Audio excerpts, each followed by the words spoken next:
ఆంధ్రప్రదేశ్ రాష్ట్రంలోని తూర్పుగోదావరి జిల్లాలో ఉన్న ద్రాక్షారామం కాకినాడకు 32 కిలోమీటర్ల దూరంలో, రాజమండ్రికి 60 కిలోమీటర్ల దూరంలో ఉంటుంది. పంచరామ క్షేత్రాలలో ఒకటైన ద్రాక్షారామంలో భీమేశ్వర స్వామి ఆలయంలో అమ్మవారు మాణిక్యాంబగా పూజింపబడుతుంది. ఇక్కడ అష్టాదశ శక్తిపీఠంగా మాణిక్యాంబ అమ్మవారికి ప్రత్యేక స్థానం ఉంది.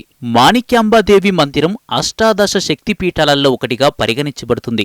ఇక్కడ సతీదేవి ఎడమచెంప పడిపోయిందని చెప్తారు. పురాణాల ప్రకారం శివలింగాన్ని సూర్యదేవుడు ఇక్కడ నిర్మించాడని మరియు వ్యాస మహర్షి ఈ పవిత్ర స్థలంలో భగవంతుడికి పూజలు చేశాడని చెప్తారు. దక్ష ప్రజాపతి యజ్ఞం చేసిన ఈ ప్రదేశమే నేటి ద్రాక్షారామం. పూర్వం దీనిని దక్షారామం అని పిలిచేవారని, కాలక్రమంలో అది ద్రాక్షారామంగా మారినట్లు చెబుతున్నారు. ఈ క్షేత్రానికి దక్షిణ కాశీగా, వ్యాస కాశీగా, అష్టాదశ శక్తిపీఠాలలో ద్వాదశ పీఠంగా గుర్తింపుంది. చాళుక్య రాజైన భీముడు ద్రాక్షారామం ఆలయాన్ని నిర్మించడంతో దీనిని భీమేశ్వర ఆలయంగా పిలుస్తారు.